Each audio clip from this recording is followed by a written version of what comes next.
நமது கலாச்சாரம், நமது பண்பாடு எப்போதும் நம்முடன் நீடித்து இருக்கும். சப்ஸ்கிரைப் திலக். எப்படி புகழ்வேன் அரசே, தங்கள் மொழிகள் தேனில் முக்கியெடுத்த விஷத்துளிகள். சாணூரா, முக்கியமாக ஒன்றை கவனித்தாயா? எதை மன்னவா?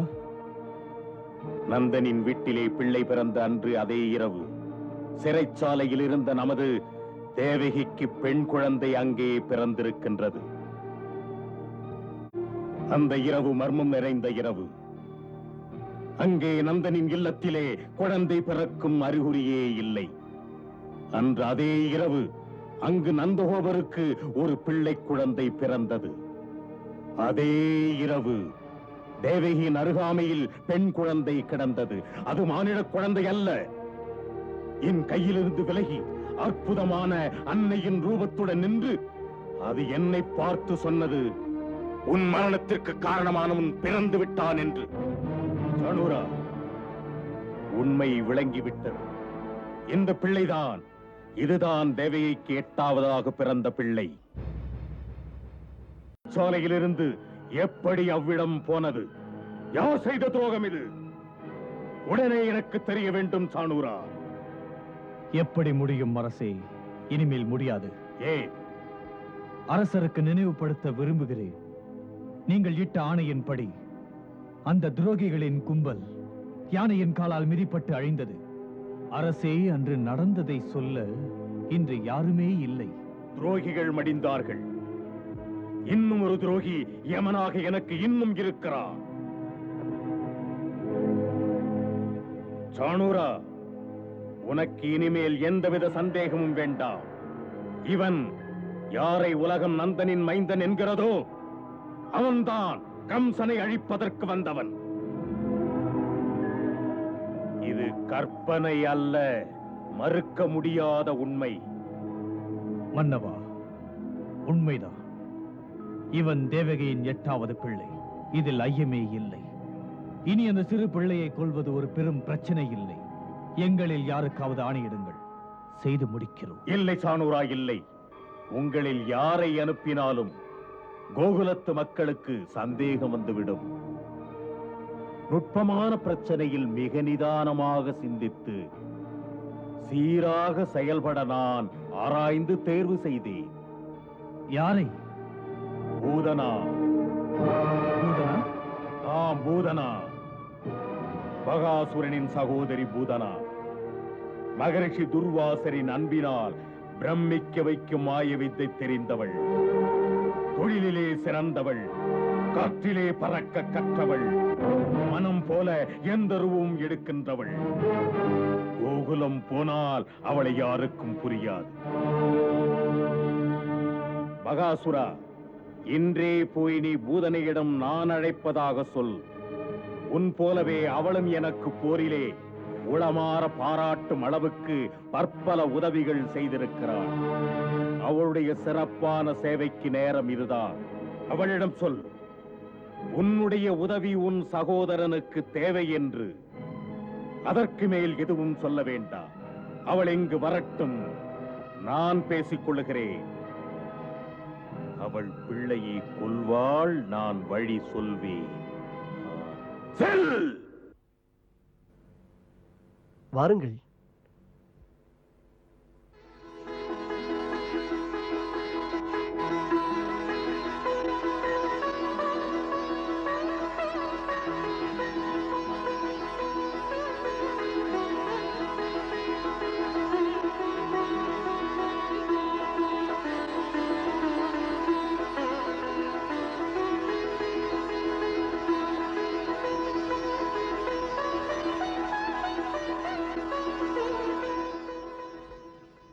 வணக்கம். தாம் வயதால் எனக்கு இளையவர். மாண்புள்ள விஷ்ணு வம்சத்தின் மன்னர் சூரசேனனின் மருமகள், எமது ராஜகுமாரர் வசுதேவரின் மனைவி. ஆகையால் முறைப்படி நான் தான் உங்களை வணங்க வேண்டும். உங்கள் வருகை எனக்கு மகிழ்ச்சி தருகிறது. கோகுல மக்கள் நலம்தானே? அங்கு யசோதா அவர்கள் நலம்தானே? பிரபுவின் திருவருளால் நலமாக இருக்கிறாள். அங்கு அவர்கள் தாங்கள் போய்க்கொண்டே பேசுங்கள். வாருங்கள்.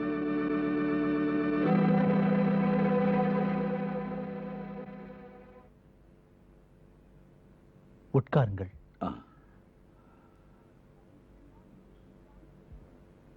தமக்கு மகன் பிறந்தான் என்ற இனிப்பான செய்தி கேட்பதில் மகிழ்ச்சி. தங்கள் வாழ்த்து. இதெல்லாம் தேவியின் திருவருளால், குருதேவர் சாண்டில்யரின் வாழ்த்துக்களால் கொடுமையான சிறை வாழ்க்கையிலிருந்து மீண்டு வந்தீர்கள். ரோகிணி தேவி தன் வணக்கத்தை சொன்னார்கள். இருள் மூடிய சிறையிலிருந்து விடுபட்டு வந்தது பற்றி மகிழ்ந்தார்கள். ரோகிணி அக்கா உடல் நலத்துடன் இருக்கிறார்களா? அங்கு அவள் மைந்தன். அவள் மைந்தனா? ஆம், அவள் மைந்தன். நலந்தானே அவன்? அந்த பிள்ளையை பற்றி உங்களுக்கு ஒரு விளக்கம் சொல்ல விரும்புகிறேன். உண்மையில் அவன் அந்த விளக்கம் தேவகி தேவிக்கும் தெரியும்.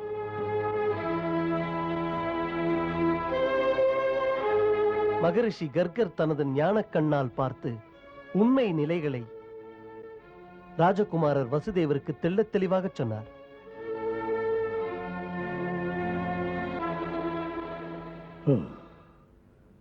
என்னே இறைவனின் விளையாட்டு நம்மை எல்லாம் வியப்பில் ஆழ்த்தியது. ரோகிணி இப்படி ஒரு நிலைக்குத்தான் ஆளாவது குறித்து சிலையாகி விட்டார்கள். குருதேவர் சாண்டில்யர் நிலைமைகளை நன்கு எடுத்துச் சொல்லி ஆறுதல் சொன்னார்கள். அதன் பிறகுதான் ஏற்றுக்கொண்டார்கள். புறப்பட நான் விடை பெறுகையில் மறக்காமல் சொல்லச் சொன்னார். என்ன? அதாவது, தேவகியின் பிள்ளையை வளர்க்கும் தாய் மட்டும்தான் நான், பெற்ற தாய் அவள்தான் என்றார்.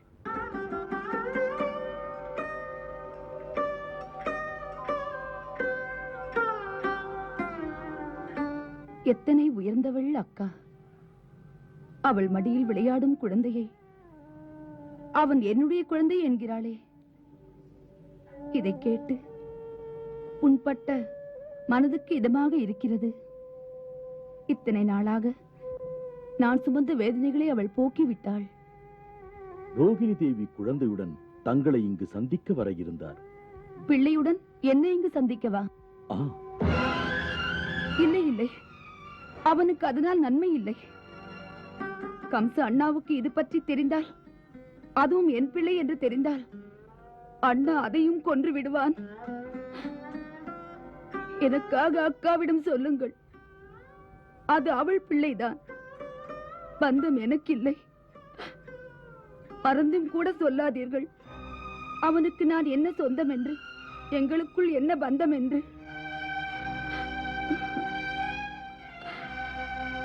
அவன் எங்காவது உயிரோடு இருந்தால் போதும், போதும். எனக்கு வேற எதுவும் தேவையில்லை.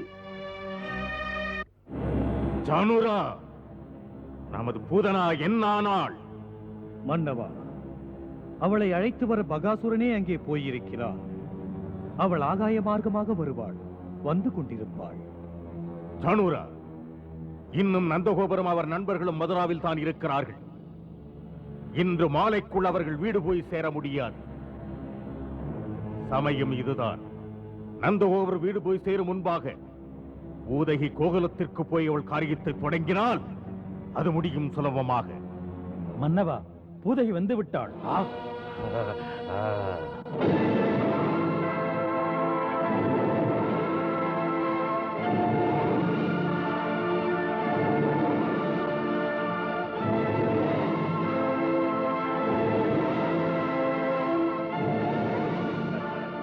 மதுராவின் மன்னன் வாழ்க! அண்ணனுக்கு வணக்கம். உதகி,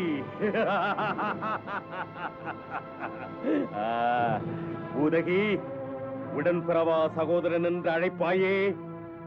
காலம் என்னை உன்னிடம் உதவி நாட செய்து விட்டது. அது என் பாக்கியம். பூதனை தன் உயிரையும் கொடுப்பாள் அண்ணனுக்கு உதவி செய்ய. உடனே புறப்படு கோகுலத்துக்கு. அங்கே நந்தரின் வீட்டிலே சின்னஞ்சிறு பிள்ளை இருக்கிறார். அந்த பிள்ளையை யசோதை 7 நாட்களுக்கு முன்பாகத்தான் ஈன்றெடுத்திருக்கிறாள். பிரச்சனை எனக்கு அந்த பிள்ளைதான். அசரீரி வாக்கிற்கிணங்க அந்த பிள்ளை எனக்கு முடிவு கட்ட அங்கே பிறந்திருக்கிறார். அந்த யமனுக்காகத்தான் தேவியை கட்டுப்பாட்டிலே கடும் சிறையிலே பூட்டி வைத்தேன். யார் செய்த சூழ்ச்சியோ அது என்னிடமிருந்து தப்பிவிட்டது. நீ உடனே சென்று அந்த குழந்தையை கொன்று எனக்கு மன நிம்மதியை கொடு.